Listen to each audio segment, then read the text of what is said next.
Entitlement reaches all walks of life, as you'll find out in this episode of Entitled People. Our first one is from Cookie Cat. I, male early 20s, have a coworker, let's call her B.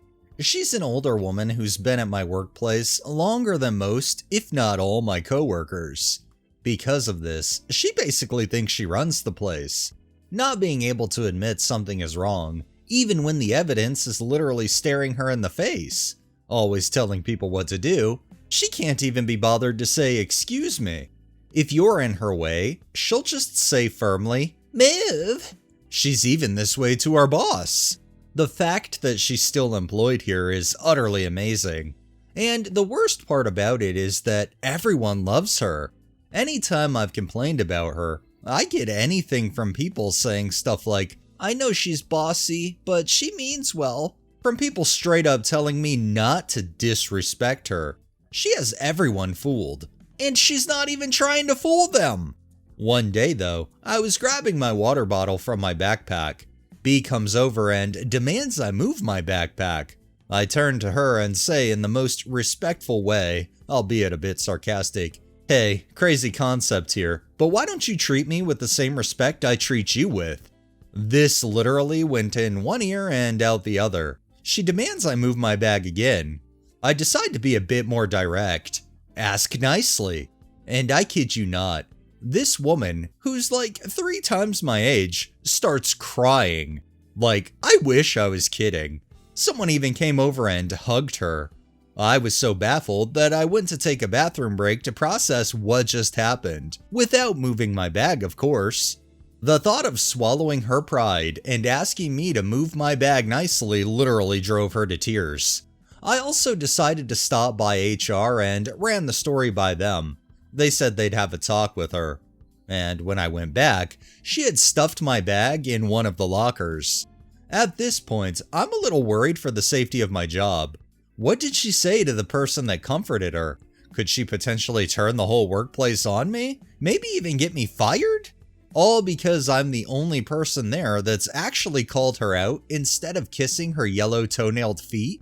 At the very least, while not super helpful, my supervisors have told me I have a right to call her out and doesn't seem like they'll blindly take her side. But still. See, an entitled person like this would probably come up with some bullshit excuse about being too set in their ways or whatever. I mean, the fact that she's been there, still has a job and hasn't been fired, it really makes you wonder how good of a show she's really putting on for the higher ups. Good for OP though for standing up to her, because people like that will continue to act like that as long as they can get away with it. This next one is by Ravenclaw Star Shower. I graduated with a PhD from a UK university many years ago. The graduation gowns, hoods, and hats are expensive to buy, almost £1,000 for the 3, so most people pay about £30 to £40 to rent them for a morning or afternoon. This gives people time for the ceremony and to take photos. A friend of mine owned a PhD gown, hood, and hat because he was planning on enrolling in a PhD, but he ended up not pursuing it, so he very kindly gave everything to me.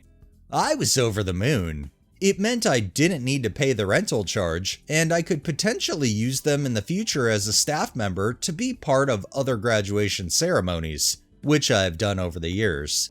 I made the mistake of telling a manager of mine this story.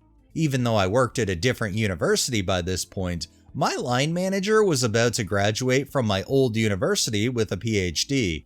She asked if she could borrow them, and even though I was uncomfortable, I said yes, because I wanted to be in her good graces.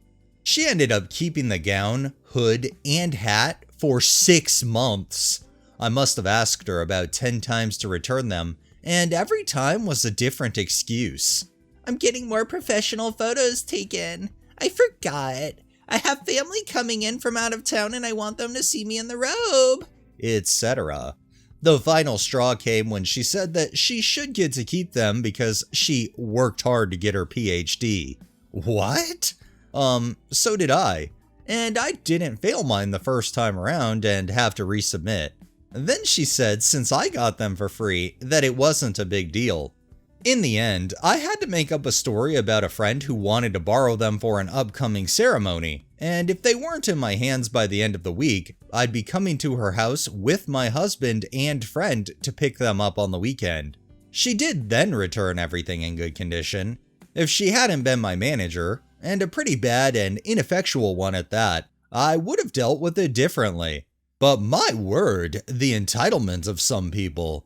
No, actually, you're not entitled to my property because you think you deserve it, asshole.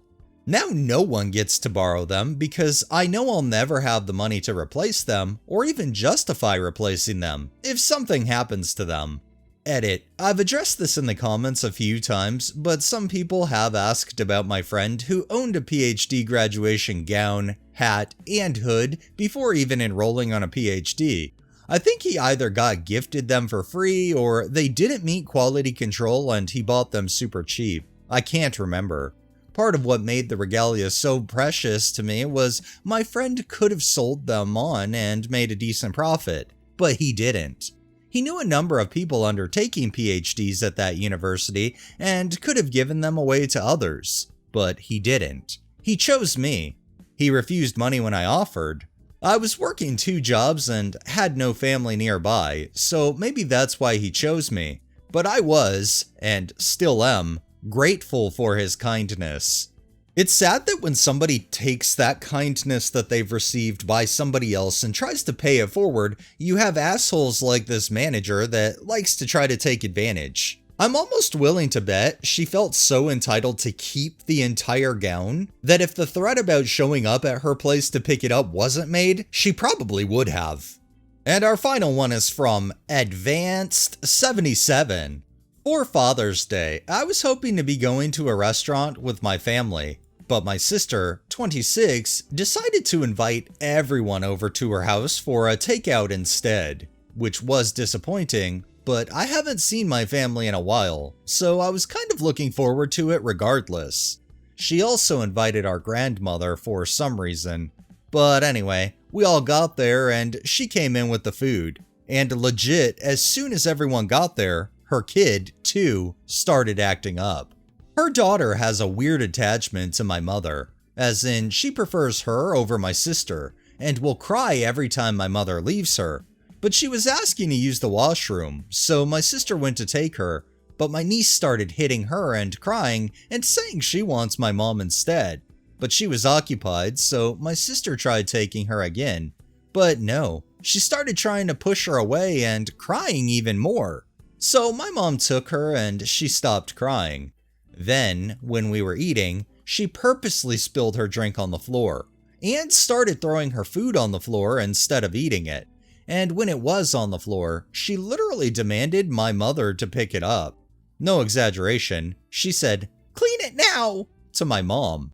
No please or anything, and of course, this whole time, my sister didn't do anything about it. And then she asked to use the washroom again. So she did that, and she wouldn't come out when we were ready to give my dad his gifts. And if my sister went in, she would start screaming. And she was just crying and screaming over every little thing. And she actually bit me, which she does quite a lot. And she was jumping on me over and over again after telling her not to.